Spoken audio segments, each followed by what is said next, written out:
इस बर्बाद हो चुकी दुनिया में एना एक फार्म हाउस पर अकेली जिंदगी काट रही है। उसका बस एक साथी है, उसका वफादार कुत्ता। हर कुछ दिन में वो पुराने उजड़े शहर जाती है सामान जुटाने, पूरा बदन ढककर ऑक्सीजन टैंक के साथ। शहर की हवा अब जहर है, लेकिन शुक्र है उसकी घाटी अब भी साफ है। सफर लंबा है, लेकिन अपनी जान बचाए रखने के लिए ये मेहनत जरूरी है। लौटकर वो खुद को अच्छे से धोती है, एक भी रेडिएशन उसके शरीर में न रह जाए। रातों में उसका कुत्ता उसी के बिस्तर में सोता है, अकेलेपन में उसका इकलौता सहारा। ज्यादातर दिन बोरियत भरे होते हैं। फार्म के जानवरों की देखभाल, बाड़ ठीक करना और जंगल में लगाए गए ट्रैप्स चेक करना उसके रूटीन का हिस्सा है। खरगोश ढूंढने में कुत्ता उसकी नाक बन जाता है। एक दिन रास्ते में उसे एक छोड़ी हुई गाड़ी दिखती है। हैरान होकर वो पास जाती है। तभी उसका कुत्ता कुछ खतरा महसूस करता है। दोनों जल्दी से घास में छिप जाते हैं और देखते हैं कि एक आदमी रेडिएशन सूट पहनकर आता है, अपना सामान उठाता है और आगे बढ़ जाता है। एना को यकीन ही नहीं होता कोई और जिंदा है। वो धीरे धीरे उसका पीछा करती है। वो आदमी एक डिवाइस से हवा की जांच करता है और जैसे ही उसे लगता है कि इलाका साफ है तो वो राहत की सांस लेकर अपना हेलमेट उतार देता है। फिर खुशी से चिल्लाता है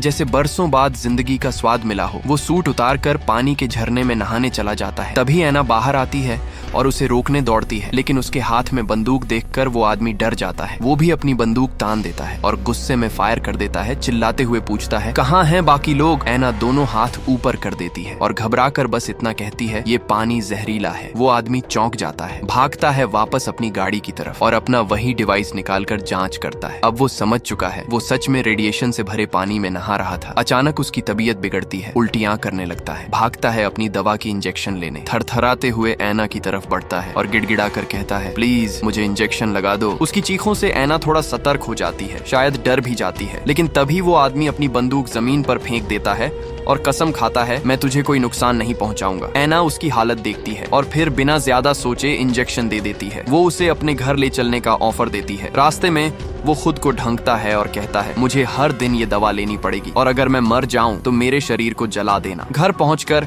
एना साफ पानी से उसका पूरा शरीर धोती है, जैसे कोशिश कर रही हो कि एक एक रेडिएशन को हटा सके। उसके बाद उसे लगभग घसीटते हुए बिस्तर तक लाती है, क्योंकि वो चल भी नहीं पा रहा। अगली सुबह एना वापस उसके सामान लेने जाती है। वहाँ उसे कुछ तस्वीरें मिलती हैं, एक औरत के साथ उसी आदमी की तस्वीरें। दिन बीतने लगते हैं। एना उसकी देखभाल करती रहती है, रोज उसका तापमान चेक करती, अच्छे से खाना खिलाती और टाइम पर दवा देती। रातों में जब उसका शरीर बुखार से कांपता है, उसका बिस्तर हिलता है और एना की नींद वैसे ही उड़ जाती है। कभी कभी तो वो सारी रात बस उसके माथे पर गीले कपड़े रखती रहती है। एक बार वो थककर वहीं उसके पास सो जाती है। सुबह आंख खुलती है तो बस एक ही बात मन में होती है, बस ये ठीक हो जाए। वो पास की छोटी सी चैपल में जाकर ऑर्गन बजाती है, जैसे प्रार्थना करती हो कि उसकी दुआ सुनी जाए। कुछ हफ्तों बाद जॉन धीरे धीरे ठीक होने लगता है। अब वो बिस्तर से उठ पाता है, पर चलने में एना को उसका सहारा देना पड़ता है। चलते चलते एना बताती है, पापा कहते थे ये घाटी हमें बचाएगी, इसलिए हम यहीं रुके। लेकिन फिर एक दिन उसका पूरा परिवार कहीं चला गया, शायद बाकियों को ढूंढने, और फिर कभी लौट कर नहीं आए। जॉन सोच में पड़ जाता है। उसे समझ नहीं आता कि जब बाकी दुनिया बर्बाद हो चुकी है तो ये घाटी कैसे बच गई। ये रहस्य उसे परेशान करता है, लेकिन एना उसकी उलझन को एक हल्की सी मुस्कान और उसे गले लगाकर टाल देती है। अगली सुबह जॉन देखता है कि एना खुद ही खेतों में मेहनत कर रही है, सब कुछ हाथ से कर रही है। वो लाइब्रेरी में जाता है और खेती के पुराने तरीके पढ़ने लगता है। वो एना के पास आता है, अभी मदद करने लायक नहीं है, लेकिन सुझाव देता है। एना बताती है कि ट्रैक्टर में तेल नहीं है और पंप काम नहीं कर रहे क्योंकि बिजली नहीं है। जॉन समझाता है कि वो पंप हाथ से भी चल सकते हैं। एना भागकर पुराने पेट्रोल स्टेशन जाती है और पहली बार तेल मिलने की खुशी उसके चेहरे पर दिखती है। दूर से जॉन उसे अपनी बंदूक के स्कोप से देखता है। एना ट्रैक्टर चला रही है और कुत्ता उसके पीछे भाग रहा है। उस रात डिनर पर एना खाना खाने से पहले प्रार्थना करती है। जॉन उसे चुपचाप देखता है, फिर धीरे से कहता है, जब सब खत्म हुआ मैं सरकार के बंकर में था, एक रिसर्चर की तरह काम कर रहा था। वो बताता है कि वो बंकर छोड़कर बाहर निकला क्योंकि वहाँ घुटन हो रही थी और शायद असली जिंदगी की तलाश कर रहा था। तस्वीरों का जिक्र आता है। एना पूछती है, वो तुम्हारी पत्नी थी? जॉन बस इतना कहता है, नहीं, वो मेरी बीवी नहीं थी। रात को जब सोने का वक्त आता है, एना पहली बार अपने कमरे का दरवाजा खुला छोड़ देती है। जॉन उसकी खुली टांगें देखता है, लेकिन फिर भी अपने कमरे में चला जाता है। अगले दिन एना तालाब में मछली पकड़ने जाती है और उसी वक्त थोड़ा तैर भी लेती है। जॉन किनारे से उसे देखता है और दोनों की नजरें कई बार मिलती हैं। वापस आकर दोनों मिलकर मछली पकाते हैं। एना समझाती है कि ये तालाब उसी जमीन के नीचे से आता है जहाँ से उनका कुआं भरता है। सर्दियों में ये जम जाता है और पिछली बार की सर्दियां कितनी मुश्किल थीं, ये भी बताती है। उसका जनरेटर तब खराब हो गया था। जॉन जनरेटर चेक करता है, इंजन जल चुका है। एना खुद को दोष देती है, शायद मैंने डीवीडी प्लेयर लगाकर गड़बड़ कर दी, लेकिन जॉन उसे रोकता है, नहीं, ये बहुत पुराना हो चुका था, टूटना तय था। तभी एना हंसते हुए स्कूल प्रोजेक्ट्स की बात बात करती है, जैसे आलू से बिजली बनाना। इस पर जॉन के दिमाग में आइडिया आता है। वो दोनों झरने पर जाते हैं। उसका बहाव देखकर जॉन कहता है, यहाँ वाटर व्हील बन सकता है, इससे जनरेटर चलाया जा सकता है, लेकिन इसके लिए बहुत लकड़ी चाहिए। और वो चैपल को तोड़ने की बात करता है। ये सुनकर ऐना पीछे हट जाती है। वो बताती है कि ये चैपल उसके पापा ने बनाया था, हर संडे यहाँ प्रवचन देते थे। उसे यकीन है कि घाटी इसलिए बची है क्योंकि चैपल ने इसे सुरक्षित रखा। जॉन कहता है, शायद तुम्हारे पापा या भगवान ने इसे हमें दोबारा शुरू करने के लिए छोड़ा हो, लेकिन ऐना नहीं मानती। उस रात कुत्ता दरवाजे पर लगातार भौंकता रहता है। अगली सुबह ऐना रोज की तरह अपने कामों में लग जाती है, जानवरों को देखना, ट्रैप चेक करना वगैरह। उधर जॉन पुराने मशीनों की मरम्मत कर रहा होता है। फिर वो सड़क के पास वाले पुराने मार्केट में चला जाता है कुछ जरूरी सामान लाने। जब ऐना वहाँ पहुँचती है तो देखती है जॉन पूरी तरह नशे में धुत है। वो इधर उधर बॉक्स फेंक रहा है और चिल्लाता है, मैं तेरी पसंद समझ गया हूँ, जो तू ले गई, जो तू छोड़ गई, सब देख लिया मैंने। रात को ऐना उसे बिस्तर तक पहुँचाने की कोशिश करती है, लेकिन जॉन गुस्से में उसे दीवार से धक्का दे देता है। मुझे हर वक्त किसी की जरूरत नहीं होती, वो चिल्लाता है। डरी सहमी ऐना अपने कमरे में भाग जाती है। अगले दिन जॉन फार्म से अंडे उठाने जाता है, लेकिन वहाँ कुछ नहीं होता। वो ऐना से माफी मांगता है रात वाले बर्ताव के लिए। कुछ दिन बाद ऐना फिर से चैपल जाती है ऑर्गन बजाने, लेकिन उसे महसूस होता है कोई उसे दूर से देख रहा है। वो बाहर निकल कर देखती है पर कोई नहीं होता। वो सोचती है कि शायद जॉन था और फार्म पर जाकर कहती है, अगर तुम सुनना चाहते हो तो सुन सकते हो, लेकिन जॉन कहता है, मैं तो वहाँ गया ही नहीं। शाम को दोनों एक सुंदर सी डिनर करते हैं, वाइन के साथ, थोड़ी मस्ती, थोड़ा डांस और फिर एक किस। लेकिन जैसे ही वो पल गहराता है,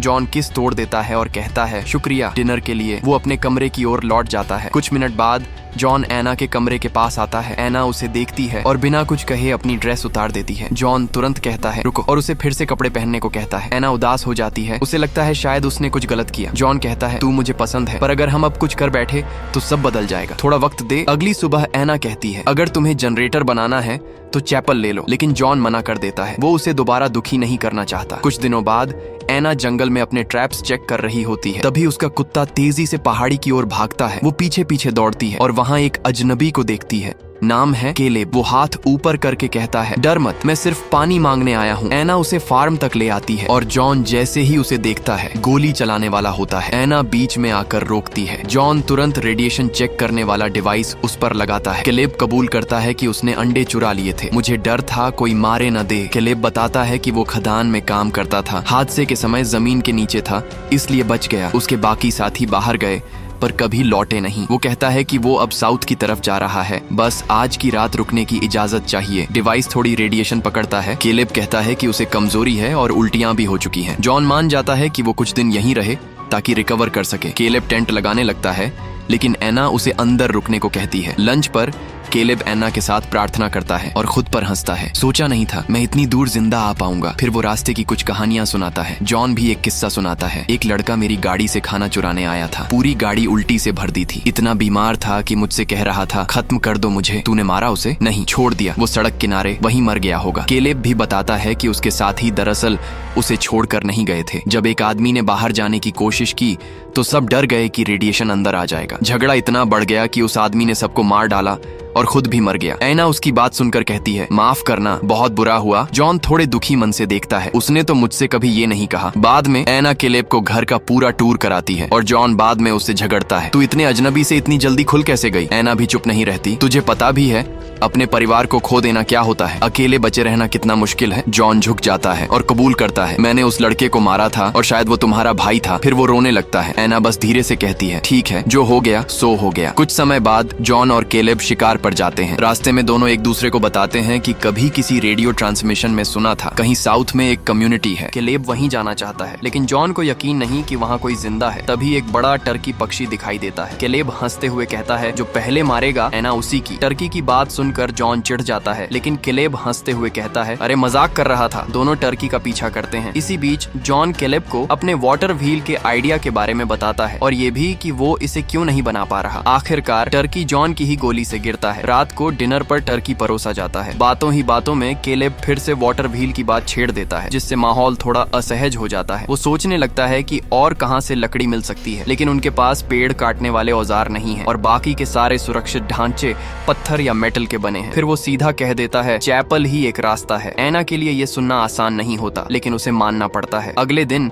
तीनों मिलकर चर्च को तोड़ना शुरू करते हैं। इस दौरान एना और केलेब की नजरें बार बार मिलती हैं और जॉन ये सब देख रहा होता है। आने वाले कुछ दिन तीनों साथ मिलकर वाटर व्हील बनाते हैं जॉन की गाइडेंस में। लेकिन जॉन को अब वो नजरें सिर्फ नजरें नहीं लगती, उसमें अब फ्लर्टिंग कंटेंट साफ दिखने लगा है। एक दिन वे साथ में पुराने खंभों से केबल्स निकालने जाते हैं ताकि जनरेटर से कनेक्शन पूरा किया जा सके। उधर एना अकेली चर्च के बचे हिस्सों के पास जाती है। यादें, प्रार्थनाएं और अपने पिता की बातें उसके जहन में घूमती हैं। वहीं केलेब उसके पास आता है और कहता है चलो थोड़ा टहलते हैं। चलते चलते बताता है कि उसके पिता भी कभी पादरी बनना चाहते थे, लेकिन फिर शराब और औरतों के पीछे सब छोड़ दिया। मैं सालों तक चर्च नहीं गया, पर यकीन कभी नहीं टूटा। शायद यही विश्वास है जो हमें जिंदा रखे हुए है। शायद इसीलिए हम दोबारा शुरू करने के लिए चुने गए हैं। एना को पहली बार लगता है कोई है जो उसे समझता है, क्योंकि जॉन तो खुद किसी भगवान को मानता ही नहीं। जब दोनों लौटते हैं, जॉन उन्हें देखता है और उसकी आंखों में जलन साफ झलकती है। रात को जॉन एना से कहता है शायद तुझे केलेब के साथ होना चाहिए। क्यों? एना परेशान हो जाती है, क्योंकि तू शायद किसी ऐसे को ढूंढ रही है जो तुझे एक्सप्लोर करने दे, और मैं वो नहीं हूँ। एना की आंखें भर आती हैं। उसे समझ नहीं आता जॉन अचानक क्यों उसे दूर कर रहा है, लेकिन जॉन बस मुस्कुरा कर कहता है सब ठीक है, और फिर वैसे भी तुम दोनों गोरे हो। समय बीतता है और वाटर व्हील पर काम चलता रहता है। अब एना के लिए मुश्किल होता जा रहा है। दो मर्द, दो अलग रास्ते। पहले हाफ का हिस्सा इंस्टॉल करना होता है। केलेब सूट पहनता है और रेडिएटेड पानी में उतरकर काम करता है। उनकी मेहनत रंग लाती है। रात को जश्न होता है, वाइन,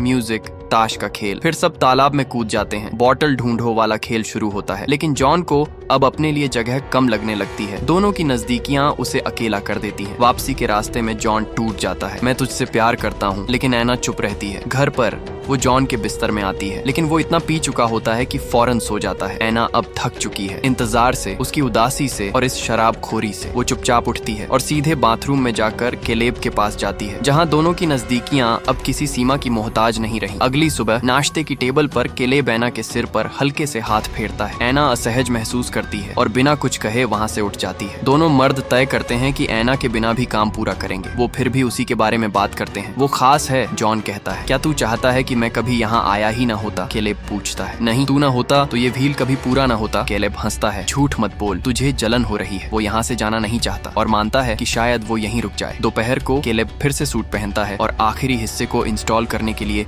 रेडिएटेड हिस्से में उतरता है। कुछ देर की मेहनत के बाद वाटर व्हील काम करने लगता है। जैसे ही काम खत्म होता है, केलेब ऊपर चढ़ने लगता है, लेकिन फिसल जाता है। जॉन फौरन रस्सी खींचता है और उसे गिरने से बचा लेता है, लेकिन जैसे ही केलेब ऊपर पहुंचता है, फिर से फिसलता है। जॉन रस्सी पकड़े खड़ा है। एक सेकंड के लिए वो सोचता है क्या छोड़ दे, लेकिन वो ऐसा नहीं करता। कुछ देर बाद जॉन अकेला फार्म लौटता है। एना उससे माफी मांगने आती है, लेकिन जॉन बीच में ही कहता है केलेब चला गया है साउथ की कम्युनिटी ढूंढने। एना को यकीन नहीं होता। वो उसे ढूंढने दौड़ती है, लेकिन जंगलों में जितना भी दौड़े, केलेब कहीं नहीं दिखता। इधर जॉन आखिरी वायर कनेक्शन भी पूरा कर देता है और फार्म में पहली बार बिजली जल उठती है। जब एना वापस लौटती है, वो देखती है जॉन ने ऑर्गन को अब फार्म की बान में रख दिया है। वो जाकर बैठती है और बजाना शुरू करती है। जॉन उसे सुनता है और थोड़ी देर के लिए सब कुछ ठीक लगने लगता है। अगर आपको ये कहानी पसंद आई तो चैनल को सब्सक्राइब करें और बेल आइकन दबाएं ताकि अगली कहानी मिस ना हो। शुक्रिया देखने के लिए।